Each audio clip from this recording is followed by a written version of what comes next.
L'arsenal de drones de l'Ukraine a énormément évolué au cours des dernières années. Le secteur de la défense de Kyiv a produit de nombreuses innovations. Des drones bombardiers à réaction aux robots kamikazes pilotés par l'IA. Mais la dernière nouveauté est sans doute la plus grosse et la plus impressionnante à ce jour. Voici le Sea Trident. Une bête de 10 tonnes des mers, dotée d'une puissance de feu suffisante pour menacer l'existence même de la flotte de la mer Noire du Kremlin. Il n'est pas exagéré de dire que ce nouveau drone pourrait s'avérer être un atout révolutionnaire, ouvrant de toutes nouvelles possibilités d'opérations offensives et défensives pour les forces armées ukrainiennes, tout en offrant à la Russie une menace vraiment massive à prendre en compte. Le Sea Trident a été présenté pour la première fois lors de l'événement Eurosatory 2026 à Paris, organisé tous les 2 ans. Eurosatory est la principale exposition internationale de l'industrie de la défense et de la sécurité terrestre et aéroterrestre. Il attire des dizaines de milliers de visiteurs et des milliers d'exposants de nombreux pays qui présentent leurs innovations militaires, des véhicules aux armes légères et systèmes de communication. Les dernières éditions ont vu une présence croissante du secteur ukrainien de la défense, qui est rapidement devenu l'un des plus importants et des plus performants au monde. Et lors de l'exposition de 2026, l'entreprise de défense basée à Kyiv, Globalmark, était présente pour impressionner le monde avec son énorme véhicule sous-marin sans pilote. Mesurant pas moins de 10 mètres, 32,8 pieds, de long, avec une largeur de 2 mètres, 6,5 pieds, et une hauteur de 1,5 mètres, 4,9 pieds, ce drone n'a rien d'ordinaire. Cela ressemble surtout à une grosse torpille, du moins visuellement. Affichant un poids colossal de 10 000 kg, 22 000 livres, il se classe facilement parmi les drones les plus lourds de l'arsenal ukrainien, et est capable de transporter une charge utile tout aussi impressionnante, allant jusqu'à 1000 kg, 2200 livres.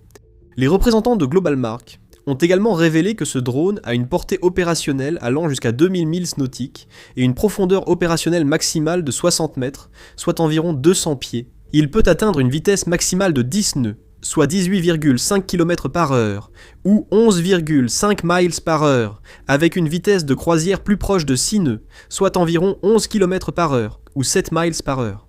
Le développeur a également révélé que le Sea Trident a été conçu en tenant compte d'une large gamme de types de missions, même s'il peut sembler être un atout purement offensif à première vue.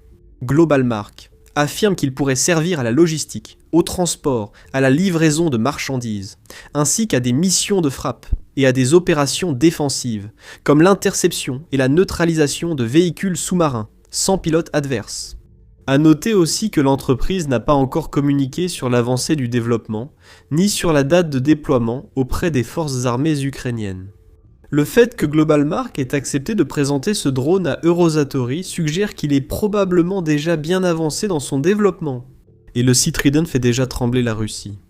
L'un des experts militaires du pays, Vladimir Yeranossian, professeur associé à l'université financière auprès du gouvernement de la Fédération de Russie à Moscou, a partagé ses réflexions sur le Sea Trident lors d'une interview avec l'un des plus grands hebdomadaires du pays, AIF. Au départ, Yeranossian a tenté de minimiser l'innovation, affirmant que le Sea Trident n'était pas réellement une véritable innovation ukrainienne, mais qu'il était probablement composé de différentes pièces produites dans des pays occidentaux, comme le Royaume-Uni, l'Allemagne et les États-Unis. Il a également suggéré que Globalmark aurait pu mentir ou exagérer au sujet des spécifications techniques et des capacités du drone, avant d'admettre qu'il pourrait être utilisé pour frapper de nombreuses infrastructures portuaires et côtières, par exemple des terminaux maritimes ou des stations de chargement de produits pétroliers et gaziers, des ponts, des barrages et éventuellement des centrales hydroélectriques. L'expert a ajouté que l'ennemi essaiera sûrement, avec le Sea Trident, de couler de grands navires de guerre ou des sous-marins de la flotte russe. Il a répété la propagande du Kremlin, assurant qu'il n'y a pas lieu de s'inquiéter, car la Russie a déjà fait face à de nombreux drones ukrainiens et occidentaux, et s'y est adaptée. Il a dressé une liste de défenses potentielles que le Kremlin pourrait mettre en place pour contrer cette menace, comme des barrières à l'entrée des ports, des postes d'écoute spéciaux pour détecter les bruits de menaces sous-marines, et même des plongeurs militaires patrouillant les principaux sites côtiers. Cependant, aucune de ces mesures ne suffirait forcément à contrer la menace majeure du Sea Trident. Ces systèmes de navigation avancés lui permettraient d'éviter ou de contourner aisément les barrières russes, en ajustant sa profondeur et sa trajectoire pour frapper ses cibles impunément. De plus, Bien que Yeran Ossian affirme que les forces du Kremlin ont déjà réussi à neutraliser les drones ukrainiens par le passé, il existe une quantité énorme de preuves qui contredisent cela. En effet, la guerre a désormais atteint un point où il ne se passe pratiquement pas un seul jour sans de nouveaux rapports faisant état d'une nouvelle frappe de drones ukrainiens sur des cibles et des infrastructures russes. Les forces de Kiev ont systématiquement éradiqué les cibles russes une par une, endommageant et détruisant tout, des navires de guerre aux terminaux pétroliers et aux dépôts de munitions, et l'armée du Kremlin a échoué à plusieurs reprises à les arrêter. Ces radars ont été trop lents, ses défenses aériennes insuffisantes, et ses forces ont été prises au dépourvu à maintes reprises. Ceci est tout aussi vrai sur terre qu'en mer, comme nous l'avons vu avec les forces ukrainiennes, qui ont fait un usage intensif de leurs drones aériens et maritimes, ainsi que de missiles, pour mener de nombreuses frappes réussies contre les navires russes en mer Noire et au-delà. En fait, ces attaques ont commencé dès 2022, au tout début de la guerre. Quelques semaines seulement après le début du conflit. Par exemple, en mars 2022, l'Ukraine a utilisé un missile balistique Tochka-U pour couler un grand navire de débarquement russe dans le port occupé de Berdiansk. Un mois plus tard, les forces ukrainiennes ont remporté une victoire emblématique en détruisant le navire amiral de la flotte de la mer Noire, le croiseur Moskva, avec leurs missiles antinavires Neptune. Dans les mois suivants, nous avons vu des engins de débarquement, des bateaux d'assaut et des navires de soutien endommagés ou détruits. Au fil des années, les forces ukrainiennes se renforçant, davantage de navires ennemis furent éliminés. Même les sous-marins russes n'échappaient pas à ces frappes. En septembre 2023 par exemple, des missiles ukrainiens ont percé la coque du Rostov-sur-le-Don. Et en décembre 2025, l'Ukraine a utilisé à la fois des drones aériens et de surface pour frapper un sous-marin russe du projet 636. Les forces de Kiev ont aussi détruit les ferries ferroviaires qui permettent à la Russie de ravitailler la Crimée, privant peu à peu la péninsule de munitions et d'équipements militaires. Et chaque année du conflit a vu de nombreux navires de différentes tailles et classes sombrer au fond de la mer ou devoir être remorqués pour des réparations coûteuses. Ces attaques ont été si efficaces qu'elles ont presque neutralisé la flotte de la mer Noire. Lorsque les commandants du Kremlin ont constaté que de plus en plus de leurs navires étaient endommagés et qu'ils ne disposaient pas des défenses nécessaires pour faire face aux drones et missiles ukrainiens, ils ont commencé à les éloigner de plus en plus de la zone de conflit. Au fil du temps, de moins en moins de navires russes naviguaient en mer Noire, la plupart restant simplement dans les ports ou les chantiers navals, se cachant et espérant que l'Ukraine les laisserait tranquilles. Cela signifiait donc qu'il y avait moins de navires lançant activement des missiles de type Kalibr sur les villes et villages ukrainiens. En d'autres termes, en contrant la flotte de la mer Noire, l'Ukraine a pu diminuer la puissance des bombardements russes et sauver d'innombrables vies ce faisant. En résumé, cela a transformé la flotte de la mer Noire d'une menace active et puissante en un véritable handicap pour la Russie. Au lieu d'utiliser ses navires de guerre pour frapper ses adversaires et renforcer son avantage sur le terrain, le Kremlin ne tire plus aucun bénéfice de ses atouts et doit surtout consacrer temps, argent et ressources à les protéger ou réparer. Et le plus incroyable dans tout cela, c'est que l'Ukraine a réussi cet exploit sans disposer d'une marine conventionnelle. Elle a surtout utilisé des drones et missiles pour vaincre une des forces navales les plus puissantes du monde. Et si Trident a le potentiel de porter ses opérations navales à un niveau nouveau et passionnant. Avant d'expliquer l'utilisation et les avantages uniques de ce nouveau drone sous-marin, sachez que ce n'est pas tout. Alors si The Military Show vous est utile, n'oubliez pas de vous abonner. L'Ukraine a déjà utilisé des drones aquatiques auparavant. Il y a par exemple l'appareil robotique autonome de garde maritime, ou Magura V5, développé pour être utilisé par la direction principale du renseignement de l'Ukraine, le GUR. Capable d'effectuer diverses tâches, surveillance, reconnaissance, patrouille maritime, lutte contre les mines, recherche et sauvetage, ainsi que missions de combat. Ces drones sont entrés en service en 2023, les années suivantes ayant vu l'arrivée des modèles V6 et V7. Coûtant environ 273 000 $ par unité, le Magura V5 s'est révélé incroyablement efficace sur le champ de bataille, contribuant directement à la destruction de nombreux navires russes, dont un engin de débarquement de classe Kulag, des corvettes lance-missiles de classe Tarentule et des navires de patrouille. Mais le Magura a ses limites. Le V5 a une capacité de charge maximale d'environ 300 kg, soit 660 livres par exemple, et une portée opérationnelle d'environ 800 km, soit 500 miles. Même la version plus avancée, le V-Sept ne peut transporter qu'une ogive de 650 kg, soit 1433 livres sur des distances allant jusqu'à 1000 km, soit 620 miles. Le Sea Trident est la meilleure à presque tous les égards. Il est plus grand, plus massif et capable de transporter beaucoup plus de puissance de feu sur des distances bien plus importantes. Sa capacité à transporter 1000 kg, soit 2200 livres d'explosifs, le classe dans une catégorie bien distincte de la plupart des autres drones qu'utilise actuellement l'Ukraine. Alors que les petits drones n'infligent que des dégâts superficiels aux navires russes, le Sea Trident a assez de puissance de feu pour détruire même les plus grandes cibles. De plus, puisque ce drone lourd opère sous la surface de l'eau, il devrait être capable de frapper des cibles comme des sous-marins et des croiseurs à leurs points les plus vulnérables, en perçant des trous dans leurs coques qui pourraient rapidement provoquer leur inondation et leur naufrage avant que leurs équipages ne puissent effectuer des réparations d'urgence. La grande portée du Sea Trident constitue un avantage qui le place au-dessus de la majorité des autres drones utilisés par l'Ukraine jusqu'à présent, puisqu'il peut parcourir jusqu'à 2000 milles nautiques, soit la distance équivalente à un trajet d'Odessa, sur la côte sud de l'Ukraine, jusqu'aux côtes de l'Espagne ou de l'Algérie. Le Sea Trident n'aurait aucune difficulté à traverser l'ensemble de la mer Noire.